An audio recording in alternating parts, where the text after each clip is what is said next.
இப்போ நம்ம லக்கணத்துல இருந்து 8ஆம் பாவத்துல மாந்தி இருந்தால் என்ன மாதிரியான பிரச்சனை கொடுக்கும்? இந்த 8ஆம் பாவத்துல மாந்தி தான் முதல்ல மாந்தி அப்படிங்கிற ஒன்று உருவானதே அது 8ஆம் பாவத்துல தாங்க.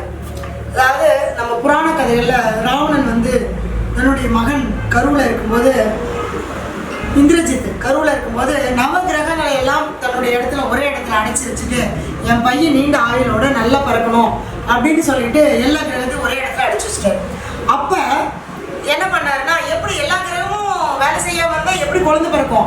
அந்த அம்மா குழந்தைய வழியில துடிக்குது, பிரசவ வழியில, இங்கே குழந்தை பிறக்க முடியல. அப்போ சனி பகவான் என்ன பண்றாரு அப்படின்னா, தன்னுடைய உடம்புல இருக்கக்கூடிய அழுக்க அப்படி உருட்டி பக்கத்து எட்டி, அதாவது ஒரு காலை அந்த பக்கம் வச்சு 8வது இடத்துல வச்சார். அவர் கைக்கு எங்கே வந்ததோ அந்த இடத்துல வச்சுட்டாரு. அதுதான் அங்கே மாந்தி அந்த இடத்துல போனோம்னா இந்த கட்டம் வேலை செய்ய ஆரம்பிச்சிச்சு. அப்போ குழந்தை பிறந்துருது.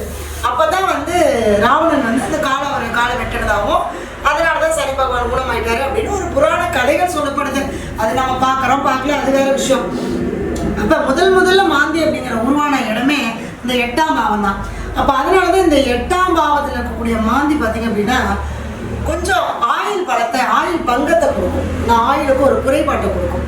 அதனால தான் அந்த இந்திரஜித் தன்னுடைய 32வது வயசுலேயே என்னமோ அவருடைய இறப்பு அப்படிங்கிறது இருக்கு. ஏன்னா 8 16 16 16 32 அப்படின்னு சொல்லுவாங்க. சரிங்களா?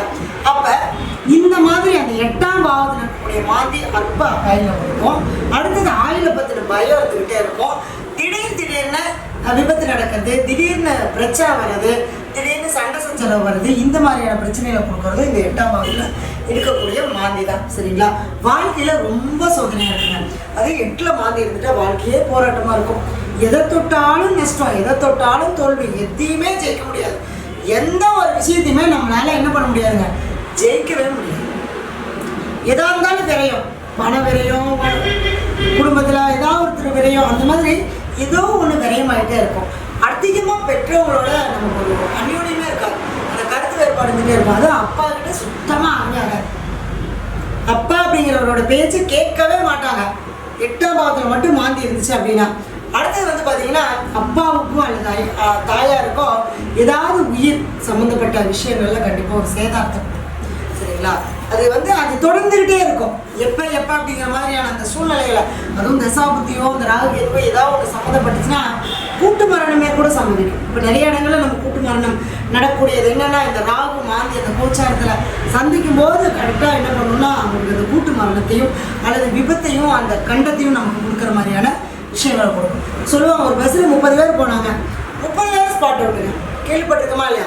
இதெல்லாம் இந்த மாந்தி 8ல் இருந்து அது நிறைய பேர்த்துக்கு இருந்தால் அது இந்த ராகுகேது சம்மந்தப்பட்டால் கண்டிப்பாக இந்த கூட்டு மரணங்களை சரிங்களா? அதுக்கு நிறைய ஆய்வு இருக்கு. இருந்தாலும் அது நம்ம பேச வேண்டாம். இருந்தாலும் அது அப்படியான விஷயங்களை கொடுக்கும் அப்படின்றத சொல்றேன். அடுத்தது கோர்ட்டு வழக்கு. வேலைக்கு போனாலும் ஏன்னா ஒரு பிரச்சனை அதுக்காக வழக்கு போட வேண்டி வரும், கோர்ட்டு போக வேண்டி வரும்.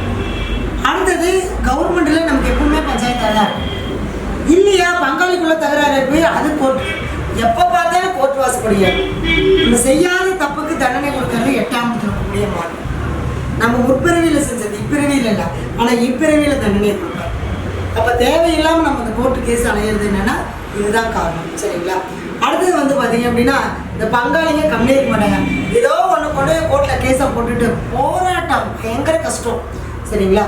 அடுத்தது பார்த்தீங்கன்னா பெண்களுடைய ஜாதகத்தில் 8ஆம் இடத்துல மாந்தி இருந்தால் மாங்கல்ய பாக்கியம் கம்மி. என்னன்னா அவங்களுக்கு அந்த மாங்கல்ய பலம் அப்படிங்கிறது குறைவாக இருக்கும். பயந்துக்க வேண்டாம், அதுக்கான சில வழிமுறைகள் இருக்கு. இருந்தாலும் அந்த 8ஆம் இடத்துல இருக்கக்கூடியது எல்லாம் நம்ம சொல்லும் போதே எல்லாருக்கும் அது மாதிரி பயமா இருக்கும். என்னடா இப்படி சொல்றாங்களே அப்படிங்கிற மாதிரியான இருக்கும். இருந்தாலும் பயந்துக்க வேண்டாம், கொஞ்சம் அந்த மாதிரி இருக்கும். சரிங்களா? அது அந்த தசா புத்தி கரெக்டாக அந்த கோச்சாரத்தில் கிரகம் பண்ணும்போது அந்த வேலையை செய்யும். எப்பவுமே அப்படின்றது கிடையாது, இது எப்பவுமே இருக்கிறது. அந்த தசாபதி வரும்போது அந்த மரணம் இது மாதிரியான சம்பவங்களை கொடுக்கும். சரிங்களா? அடுத்தது பார்த்தீங்கன்னா கருத்தங்காது, அதாவது குழந்தை பாக்கியம் அப்படிங்கிற விஷயத்துல கரு உருவாகி அழிஞ்சு போயிடும். அந்த மாதிரி ஒரு கருவை களைச்சிக்கிட்டே இருக்கக்கூடிய மாதிரியான விஷயங்களை கொடுக்கும். சரிங்களா? அதே மாதிரி உடல் உருவத்தில் ஏதாவது ஒரு குறைபாடு இருக்கும். ஒன்று குள்ளமாக இருப்பாங்க, இல்லை ஹைட்டாக இருப்பாங்க, இல்லை துண்டாக இருப்பாங்க. அந்த மாதிரி அந்த உடல் தோற்றத்தில் ஒரு குறைபாடு கண்டிப்பாக இருக்கும். சரிங்களா? ஏதாவது ஒரு அவலட்சணமான ஒரு அமைப்பு இருக்கும். உடம்புல முகத்தில் ஏதோ ஒன்று அவங்கள பார்த்தாலே டிஃப்ரெண்ட்டாக என்ன இப்படி இருக்காங்க அப்படிங்கிற மாதிரியான விஷயங்களை நமக்கு அந்த 8ல் இருக்கக்கூடிய மாந்தி கண்டிப்பாக கொடுக்கும். அடுத்து ரொம்ப கோபம் அதிகமாக வரும். அதாவது எதையுமே நாணயத்தை காப்பாற்ற முடியாது. யாருக்காவது ஒரு நாணயமாக ஒரு வாக்கு கொடுத்தாலோ ஏதாவது ஒன்று சொன்னாலோ செஞ்சாலோ அது செய்ய முடியாத போயிடும். சரிங்களா? அடிக்கடி வீட்டை விட்டு வெளியில் போன மாதிரி இருக்கும். அதாவது சண்டை போட்டோம் அல்லது ஏதாவது ஒரு பிரயாணமா இல்லை வெளியூர் பிரயாணமா இந்த மாதிரி ஏதோ ஒரு விஷயத்துக்கு அடிக்கடி போயிடுற மாதிரி இருக்கும். ஏன்னா நம்ம ஒரே இடத்துல நின்று ஒரு பழக்கம் நடத்துறதுக்கான வாய்ப்புகள் நம்மளுக்கு கம்மி. அடுத்தது இந்த 8ல் மாந்தி இருந்தாலும் இந்த சட்டவிரோதமான செயல்களை செய்ய தூண்டும். மறைமுகமாக ஏதாவது செய்யலாம் அப்படிங்கிற எண்ணங்களை தூண்டும். அது மாதிரியான விஷயங்களுக்கு என்ன பண்ணக்கூடாதுங்க, 8ல் மாந்தி இருந்தால் தயவு செஞ்சு போகவே கூடாது. சரிங்களா? அடுத்தது சின்ன வயசுல கண்டை ஏற்பட்டுட்டே இருக்கும். இந்த 32 வயசு தாண்டுற வரைக்கும் அந்த ஆயிலை பற்றின ஒரு பயம் இருந்துகிட்டே இருக்கும். திடீர்னு போவாங்க, கீழே வந்துடுவாங்க, திடீர்னு பார்த்தா தொட்டிக்குள்ள விழுந்திருப்பாங்க. அந்த மாதிரி இந்த கண்டா உயிர் ஐயோ ஒரு நிமிஷம் நான் பார்க்கலன்னா உயிர் போயிருக்கும், ஒரு நிமிஷம் நான் கவனிக்கலான்னா இப்படி ஆயிருக்கும். அந்த மாதிரி ஒரு நிமிஷம் ஒரு செகண்டில் தப்பிச்சு வர மாதிரி இருக்கும். இந்த மாதிரியான பயத்தை கொடுத்துக்கிட்டே இருக்கும். சரிங்களா? அடுத்து இந்த 8ல் மாந்தி இருந்தாலும் காதல் தோல்வி. இதனால தற்கொலை எண்ணம், காதல் தோல்வியாக தற்கொலை பண்ணிக்கக்கூடிய எண்ணம் நிறைய பேர் இந்த மாதிரி இருக்காங்க இல்லையா? அந்த மாதிரியான விஷயங்கள் கண்டிப்பாக நடக்கும். சரிங்களா? 8ல் மாந்தி இருந்தாலே கொஞ்சம் சண்டை போடுவாங்க. எப்போ பார்த்தாலும் ஏதோ ஒரு விஷயத்தில் சண்டை போட்டுக்கிட்டே இருக்கிற மாதிரியான குணம் இருக்கும். சரிங்களா? இது என்ன அப்படின்னு பார்த்தீங்கன்னா, நம்ம செய்யக்கூடிய பரிகாரம் என்ன அப்படின்னா, இந்த 8ஆம் இடத்துல மாந்தி இருந்தால் அது கணவனுக்கு இருந்தாலும் சரி மனைவிக்கு இருந்தாலும் சரி ஒரு மாங்கல்யம் மட்டும் அவங்களுக்கு என்னென்னா மாற்றி கட்டுற மாதிரியான ஒரு இது வரும். அது அவங்களுடைய ஜாதகத்தை பார்த்துட்டு நம்ம முடிவு பண்ணிக்கலாம்.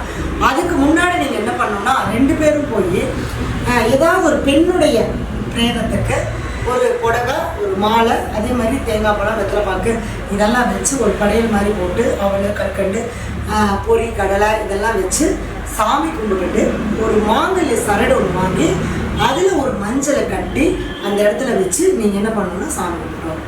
என்னோட இந்த 8ஆம் பாவத்தில் இருக்கக்கூடிய அந்த மாங்கல்ய தோஷமும் மாங்கல்ய பலமும் அதாவது ஆயுள் பலமும் இதோடு நம்ம நிவர்த்தி ஆகிடணும் கண்டமும் அப்படின்னு சொல்லி பிரார்த்தனை பண்ணிப்போம்.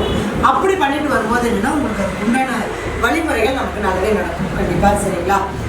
நம்மளுடைய அலுவலகம் பார்த்தீங்கன்னா ஈரோடு, திருச்செங்கோடு, சென்னையில் இருக்குது. ஆன்லைன்லேயே ஜாதகம் பார்த்துட்ருக்கோம். எந்த ஒரு பரிகாரம் செஞ்சாலும் நம்பிக்கையோடு செய்யுங்க, நல்லதே நடக்கும். நன்றி.